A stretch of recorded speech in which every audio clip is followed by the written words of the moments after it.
LFR all day? Dude, I'm so tired. Were you drinking at Western? That's a stupid question. That is a stupid question. Hi, everyone. Austin Matthews.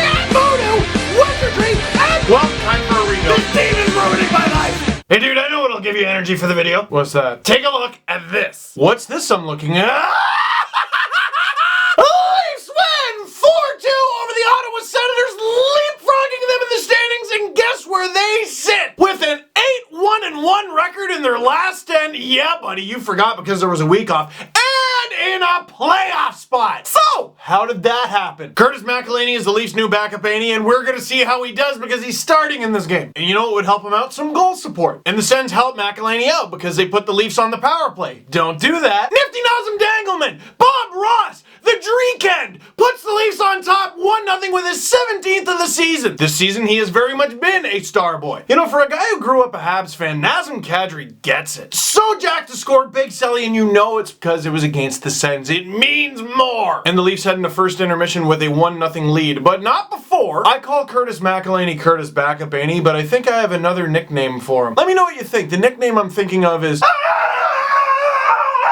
It's not good for your heart, but as long as he keeps the puck out, and he did. Second period, the Leafs have a rush, and the Sens break it up. Here they come the other way. Whoa! Mitch Marner gets his stick in the way of a pass, and he doesn't even have to make a pass himself to get an assist. Tyler Bozeman finishes it, puts it past Mike Condon. Guess what? 2-0 lead. Tyler Bozak's 10th goal of the season. What a little year he's having. But also, he becomes the 6th Leaf to hit 10 goals this season, matching the amount of 10 goal scorers that the Leafs had all of last season. I said it last video, William Nylander only needs one more goal for the Leafs to have 7. And also worth pointing out, Mitch Marner with the assist, his 25th. This kid is disgusting!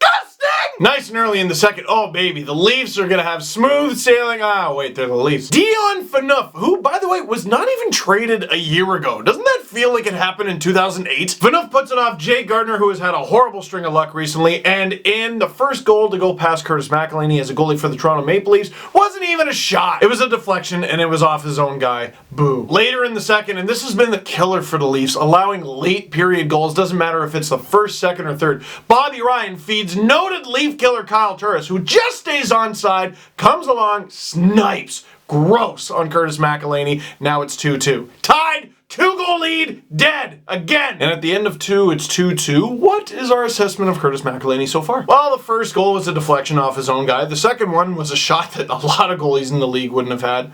Pretty good so far. Now, in this key game, this pivotal game, the Leafs got to do something that they don't do very often. They got to have a really good third period. Early in the third period, William Nylander along the sideboards throws it in front for Nazem Kadri, foiled, and then he gets a second attempt, hard work in front, second goal of the game, 18th of the season. The Leafs just locked this guy up for 6 years. Isn't that wonderful? Already passes his goal total from last season, which is a theme for the whole team. You know why? Because they were bad last year, but I'm loving this year. Oh, you got enough points for the playoffs this season, but you were bad last year, so you're not allowed in. Doesn't work like that! Now, you'll notice we haven't mentioned Mr. Austin Matthews very much. There was a lot of talk about him going into this game, and for obvious reason, 21 goals, 37 points, leads the team in goals and points. He is a rookie phenomenon, and the last time he was in Ottawa, he scored 4 goals in his first NHL game. No points yet in this one, but it turns out he was just playing with his food. Matthews loses the faceoff, is in immediate pursuit of the puck, grabs it, throws it in front for downtown Connor Brown. It's already gone. Don't even worry about it. It's already gone. Snaps it past Mike Condon, the birthday boy Connor Brown. And what has been a better moment this season than the celebration between Matthews and Brown? You see Brown's face? Perfect Phantom Cam slow motion.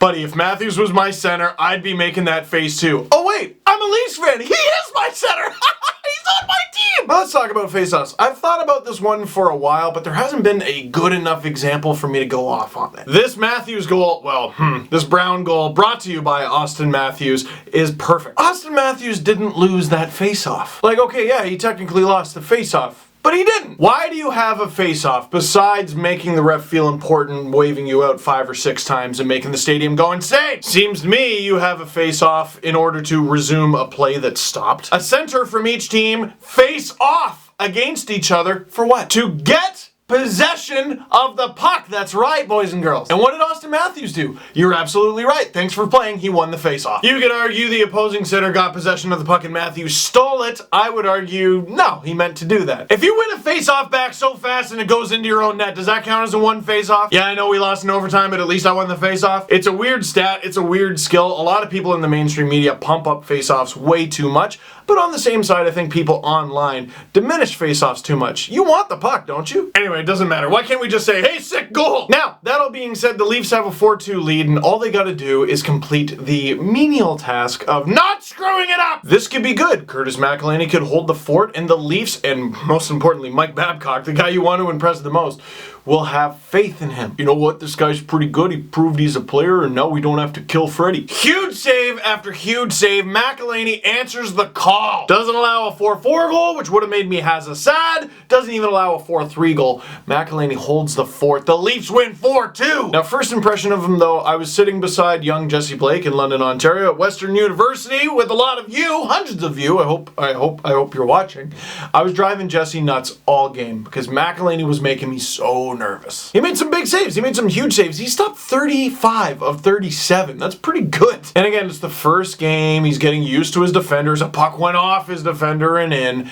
But there were a couple things that worried me a little bit. His style reminded me a lot of Freddie when he first got to the Leafs. And that's not a style you want to emulate. Super duper aggressive, which can have its benefits, but he seemed out of position a few times in this one. For as many shots as the Leafs gave up, and they did have a few giveaways, you actually got to give them credit. They were clearing pucks and grabbing rebounds, hitting the Sens stick all night long, not allowing them to get rebounds. There's a solid argument that the Sens were a little unlucky in losing this one. What I noticed the Sens doing a few times, it seemed like they were missing the net a lot. No, I think they were doing it on purpose, firing it wide, having the puck bounce off the boards, and McElhinney's way out of his net, so just have a guy at the side to bang it in. And holy damn, it almost worked a few times, but almost isn't good enough. I've seen the Fast and the Furious. So let me ask you this, what did you think of Curtis McElhinney in his Leafs debut? All in all, I think Curtis is a pretty good backup, ain't he? And if you are one of the lovely folks who showed up to London, Ontario, showed up to Western University, thank you so much. It was absolutely unbelievable. We had people drive from London. It was in London, whatever.